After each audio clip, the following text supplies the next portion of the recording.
Et bonjour, aujourd'hui nous allons apprendre ensemble à factoriser. Nous avons déjà appris ensemble comment développer une distributivité simple, une double distributivité et on a également vu du coup comment développer avec les identitaires marquables.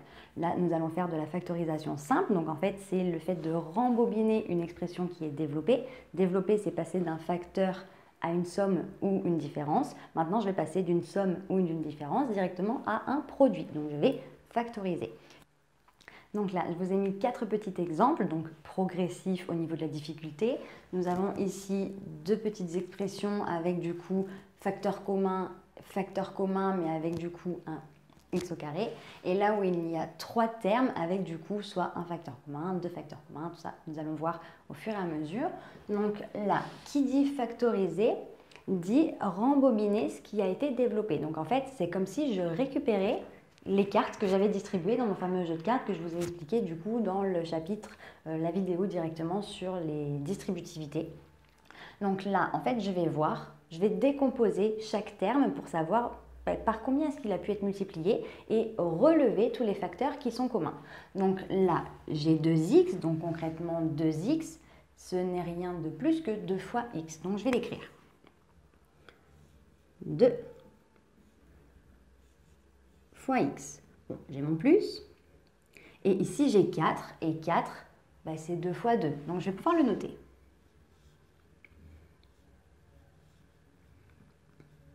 Une fois que je suis ici, je vais relever le facteur commun. Donc, le facteur commun, c'est le nombre que j'ai distribué à absolument tout le monde.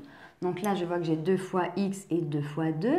Je vois que chaque terme, donc chaque bloc de produit a 2 en commun. Donc là, je vais le relever. Donc, qui dit factoriser dit mettre sous forme de facteur. Donc, je vais mettre en premier le nombre qui a été distribué à tout le monde. Donc là, 2, c'est celui qui a été multiplié. Donc, je crée une petite parenthèse et je mets à l'intérieur de ma parenthèse ce qui n'est pas facteur commun. Donc, en fait, là, il me reste x plus 2. Donc, je vais rajouter x plus 2. Là, je peux constater que j'ai bien une somme, c'est vrai, mais j'ai mon 2, facteur de x plus 2. Donc, en fait, le calcul principal, ça va être le fois. C'est bien sous forme de facteur. Si je veux vérifier si je ne me suis pas trompée, est-ce que en développant 2 fois x plus 2 fois 2, je me retrouve bien ici? En fait, le fait de développer 2 fois x, 2 fois x, 2 fois 2, 2 fois 2, j'ai bien factorisé, j'ai trouvé les facteurs communs, je les ai mis devant ma parenthèse et j'ai mis à l'intérieur de ma parenthèse du coup tous les termes qui n'étaient pas facteurs communs. Dans ce cas-là, la même chose, je vais commencer par décomposer. Donc là, je vois que j'ai x au carré et x au carré, c'est x fois x. Donc je vais pouvoir écrire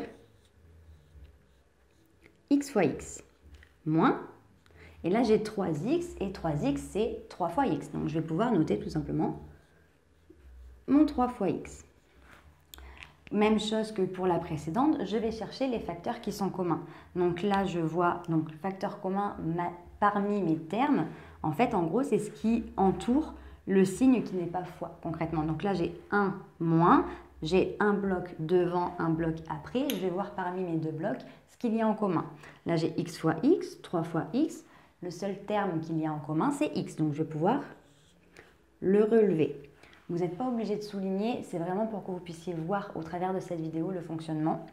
En cours, voilà, vous pouvez le faire, je ne crois pas que ce soit interdit. Il faudra voir par rapport à votre professeur, toujours s'adapter à sa façon d'expliquer ou de demander au niveau de la rédaction. Mais voilà, tant que vous arrivez à déterminer les facteurs qui sont communs, je pense que vous pouvez utiliser la méthode de votre choix. Donc là, mon facteur commun, je le mets en premier. Et j'ouvre une parenthèse.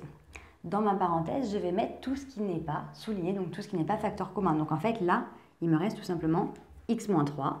Donc je vais pouvoir l'écrire. X moins 3. Pour vérifier, est-ce que si je développe, je tombe sur la même chose? X fois x, x carré. X fois moins 3 fois x, moins 3x. C'est bon, j'ai tout développé, j'ai terminé. Dans ce cas, un petit peu plus compliqué, le même fonctionnement mais un tout petit peu plus long, j'ai 3 termes et je vois que j'ai des x et des y. Bon, du coup, je vais quand même pas me stresser, je vais commencer par décomposer. 5x, ben en fait c'est 5 fois x, donc je peux tout simplement marquer 5 fois x. Mes signes là ne changent pas. Et là j'ai 15y.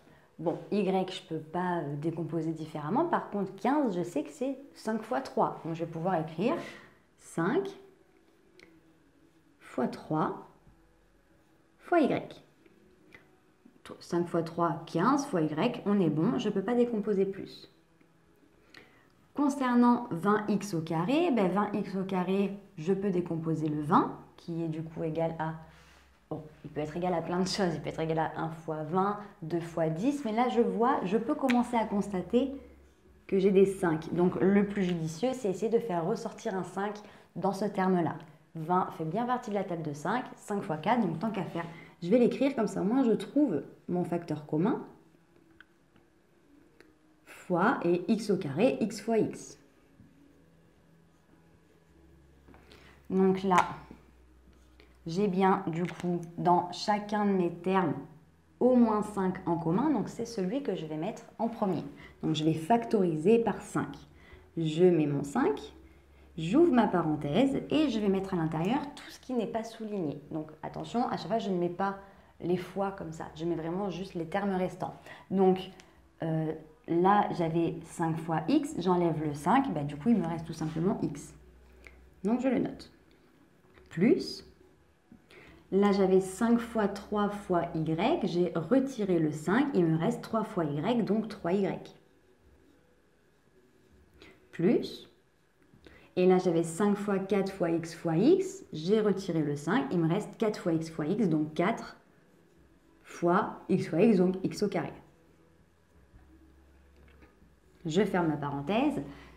Celui-ci, un petit peu plus long, un petit peu plus compliqué, mais la méthode reste la même. Je vais pouvoir essayer de décomposer un maximum.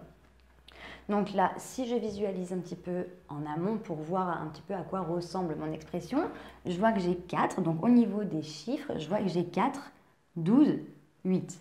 Les 3 font partie de la table de 4, donc 4 sera potentiellement un facteur commun. Donc du coup, je ne vais pas décomposer par exemple 4 en 2 fois 2. Je vais garder mon 4, comme ça au moins j'ai directement le nombre par lequel je vais pouvoir factoriser. Là j'ai x au carré y, donc j'ai au moins un x et au moins un y. Là pareil, là pareil. Donc du coup, il y a de très fortes chances pour que 4xy soit mon facteur commun. Je vais quand même décomposer en tout cas pour voir si j'en ai pas oublié un en passant. Donc là, j'ai 4 fois x au carré, donc x fois x, fois y. Donc ça, c'est exactement la même chose que ça. Moins 12, donc 4 fois 3, fois x fois y, parce que j'en ai un de chaque, ils n'ont pas de puissance. Et là, 8xy carré, donc plus 8, c'est 4 fois 2, fois x, fois, et y carré, y fois y. Maintenant, je vais souligner tout ce que j'ai en commun parmi mes termes. Donc, premier terme, c'est 4x au carré y, donc ce qu'il y a avant le moins. Ce qu'il y a du coup ici entre le moins et le plus, deuxième terme, et à la fin, troisième terme. Donc là, en commun, j'ai 4 qui est de partout. Est-ce que j'ai au moins un x de partout? J'en ai au moins un ici, j'en ai un ici, j'en ai un ici, donc x est facteur commun, effectivement. Donc j'en relève un seul chez tout le monde, parce que tout le monde en a un seul au moins. Et ici, je regarde, donc bon, pour le deuxième x, est-ce qu'il est commun? Bon, là, il y a un deuxième x, là, il n'y en a pas. Je pars du principe que si dans le deuxième, déjà, il n'y en a pas, ce ne sera pas facteur commun. Donc, du coup, je ne regarde même pas dans le troisième, bien qu'au final, dans le troisième, il n'y soit pas non plus. Et le dernier, donc, qui est y, je regarde s'il est commun avec tout le monde. Donc, j'ai un y ici, un y là, et là, j'en ai deux. Donc, 1, 2, j'en ai au moins un partout, donc je le relève. Et là, j'ai souligné tout ce qui était facteur commun. Je le mets devant. Donc 4, x et y. J'ai factorisé par 4xy. Maintenant, dans ma parenthèse, je vais mettre tout ce qui n'est pas souligné. Donc ici, j'ai que x. On n'oublie pas le petit moins qui est ici. Ici, dans celle-là, il me reste juste 3. Donc du coup, je mets x moins 3. Et dans le dernier terme, donc il y a un plus, je ne l'oublie pas. Et il me reste en non souligné 2 et y. Donc je marque 2y. Si je développe pour vérifier, 4xy fois x, et du coup ça va bien me faire 4x carré y, moins 4xy fois 3, mais je vais pouvoir en fait tout simplement juste multiplier 3 avec 4, donc en fait moins 12xy, et plus 2y fois 4xy, 2 fois 4, ça fait 8, x fois rien d'autre x, et y fois y au carré. Donc voilà, donc j'espère que cette petite séquence vous a plu, vous a aidé, vous a permis de comprendre un petit peu la factorisation par un petit facteur qui était commun. N'hésitez pas, si vous pensez que cette vidéo peut aider vos amis, à la partager. Si vous souhaitez nous rejoindre directement sur YouTube pour pouvoir être au courant en temps et en heure des sorties des prochaines vidéos, je vous invite à activer la petite cloche. Et puis si vous voulez directement être au courant un petit peu des prochaines nouveautés, vous pouvez nous suivre directement sur les réseaux sociaux. Nous sommes sur Instagram, Facebook et Snapchat. Voilà, j'espère que du coup ça vous a aidé. N'hésitez pas à laisser un petit commentaire si vous avez la moindre question. Et d'ici la prochaine vidéo, je vous dis à très bientôt. Ciao, ciao!